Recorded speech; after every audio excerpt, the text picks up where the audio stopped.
What is going on, my Super Sandwiches? Rhymestyle here back down with our mom, so just going to be me today. Episode 101 Dragon Ball Super was really explosive, a lot of amazing moments, but let's go ahead and jump in and kind of break down everything that happened.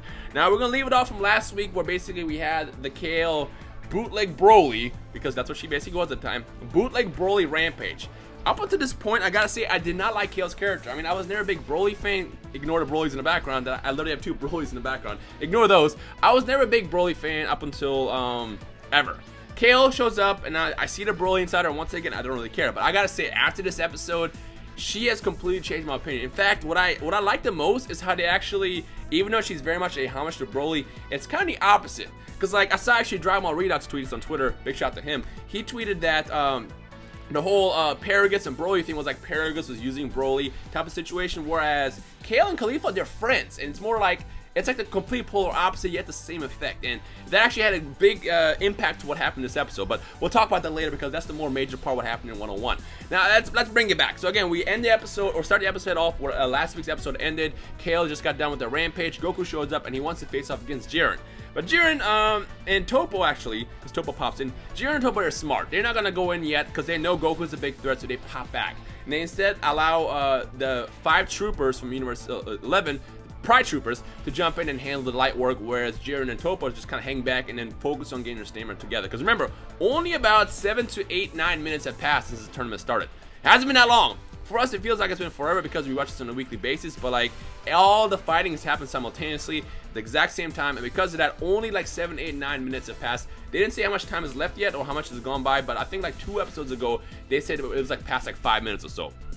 Point is, it's the beginning of the fight. You don't want to go all in yet because if you use up all your stamina and you get knocked out last minute, you still lose. So remember, it's all about who's standing at the end. That's most important. So Toppo and Jiren pop back out, and they let the grunt work. They leave the grunt work to Casserole and 5 other, or I guess 5 total members of the Pride Troopers.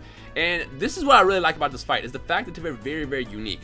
Now, we first started in the Champa arc when Champa showed up with his Universe 6 warriors, and even though they weren't as strong as Goku and the crew, they were all unique and different, and that's what made them a big threat. In this situation, Goku drops his guard once again. For the love of God, stop! Stop dropping your guard! I'm so tired of this man literally losing his guard every single situation he can get into. We saw this from like damn near the Dragon Ball days up until this point. It's been more heavily emphasized in Dragon Ball Super, and I just want this man to learn at this point. It's so annoying. But like, he drops his guard all the freaking time, and Tupper, I'm gonna call him Tupperware because that sounds like a funnier name, Tupperware grabs him, and this ability is kind of weird, is to become heavy. I mean, technically, it's a pretty useful ability because you can just like catch a bad guy and just sit on him and then basically arrest him or whatever it is that Universe 11 Pride Troopers do.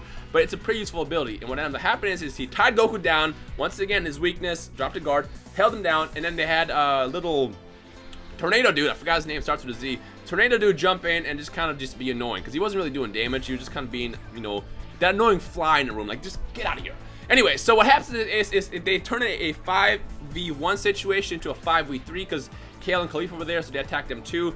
And just like when it seems like their attacks were working, 17 and 18 jumped in. So actually 17 and 18, 17 went after, well, actually both 17 and 18 went after Casserole first, but then 18 jumped away so she can free Goku from Tupperware's grip, which is funny because she just went behind and started blasting, like, stop, like, hey, quit it. They both start counterattacking against the Tornado guy, the Z guy, and Tupperware, and they actually almost knock out Tupperware, but he stops himself last second, but unfortunately because he was so heavy, he ends up getting knocked out first. So there it is.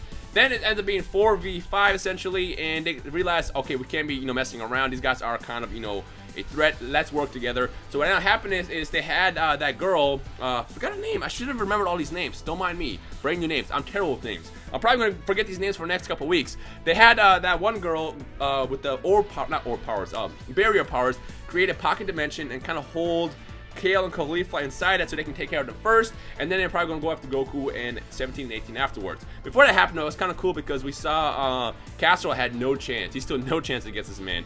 Like, freaking, I love the fact that 17 was just grabbing his blade and his attacks like it was nothing. Like, bruh, come on. I ain't no Universe 11 scrub. I'm 17, man. I'm going to give you this work if you don't stop. So what happened is, well, before that, actually, let's go back. We also saw freaking, because I got to point this out, the bug dude. I forgot his name again. Don't mind me. the bug dude had a bootleg version of a Hellzone grenade, and he was trying to get Caulifla. And in the process of them all, going after Caulifla Kale first and getting, engulfed in a barrier, Caulifla promised, and this is what differentiated Kale and Caulifla from Paragus and Broly. Caulifla promised to protect Kale, and in the process of her getting angry at herself because she was useless, she gained control of her power. I saw some criticism about that on Twitter, and you know what? While, people are allowed to criticize whatever the hell they want, I like it. I liked it a lot because, like, we haven't seen that in a long time where, like, you get angry and you fully take control of your power.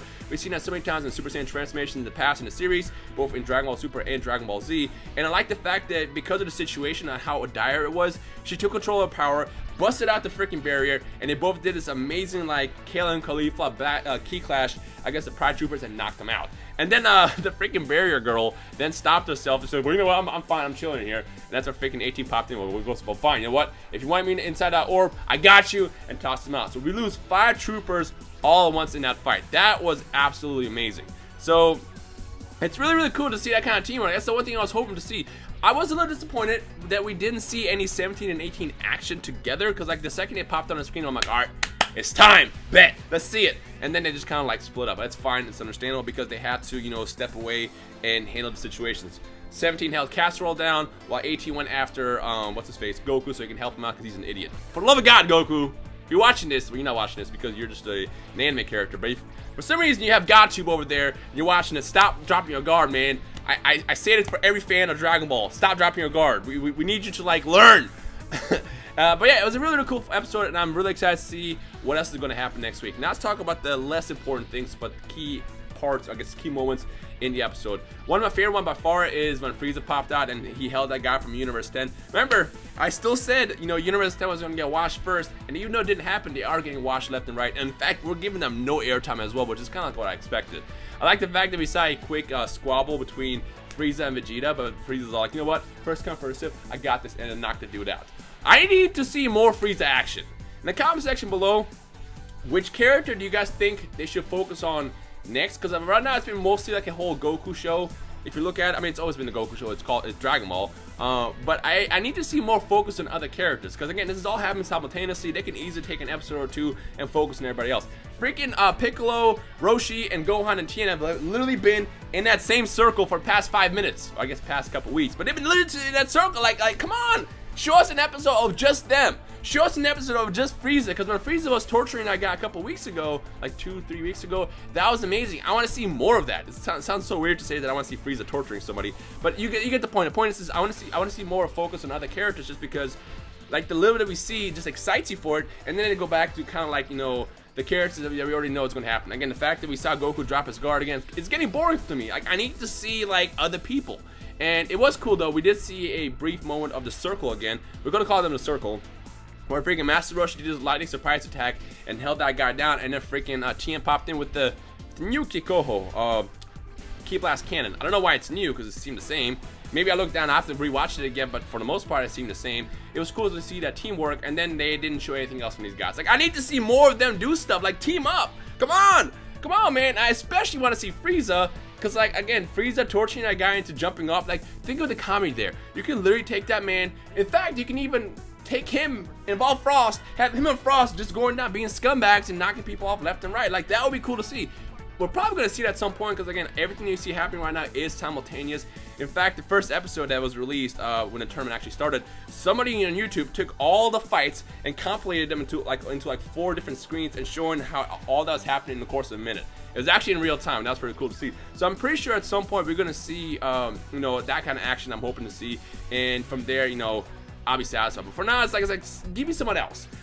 I will say, though, I gain a lot of respect for Caulifla Kale. I was already a big Caulifla fan when they first showed a character off. It was cool to see the first female Super Saiyan in the canon side of Dragon Ball. And I enjoyed the character. A lot of people didn't really like her. They look at her sideways just because of how she was able to go Super Saiyan so easily. But again, you gotta understand, the Universe 6 Saiyans, they developed differently. They didn't have decades of freaking Frieza tyranny holding everybody down, suppressing them. They evolved on their own. They got stronger on their own. And I love just seeing, like, I think what I love the most about Caulifla's character is the fact that she's a Saiyan. And it's like, I see so much of Goku in her. And the fact that Goku let her and Kale walk away at the end so they can recuperate and have a rematch later really has me excited for that fight. Because like, I just want them to battle. I want Goku to fight against Jiren. I want Goku to fight against Caulifla. I need to see some actual fights. And the question is what's going to happen next? If freaking Kale can take control of her Berserker Super Saiyan and control it to the point where she has, you know, full consciousness while she's in that power, and Caulifla can go Super Saiyan 2, what else can it do is essentially what I'm looking forward to. So I'm hoping to see when they get to that point when they're actually fighting, that they give us that explosive intensity that we've been seeing so far in this arc.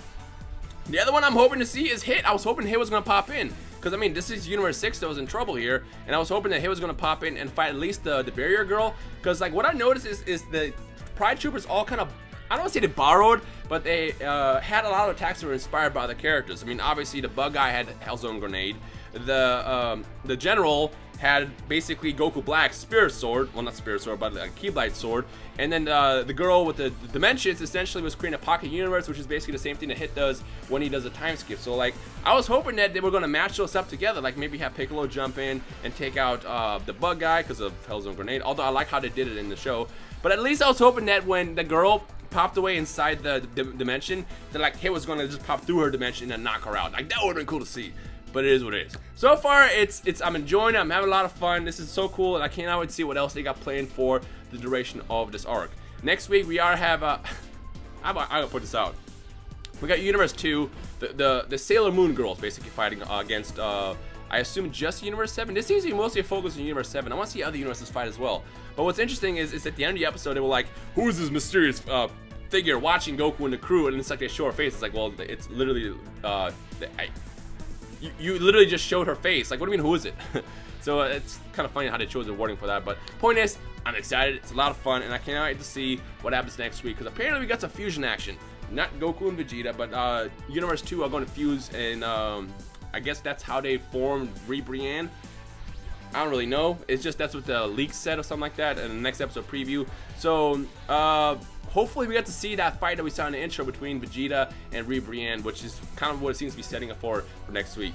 Point is, give me other fighters. Let me see what Frieza can do. Let me get more than 30 seconds of airtime for Frieza and Gohan and the crew. I know they're saving Gohan for something special. When Gohan jumps in and it's his turn, we're going to see our boy come back better than ever before. And I'm looking forward to that just as much as some Frieza action. With that said, if you enjoyed the episode as well as this video review, talk, whatever you want to call it, feel free to leave a like and a comment and let me know your thoughts what your favorite moment was of episode 101 of Dragon Ball Super. I hope you guys enjoy the rest of your weekend. My name is Rhymestyle. I'll see you guys next week. Peace.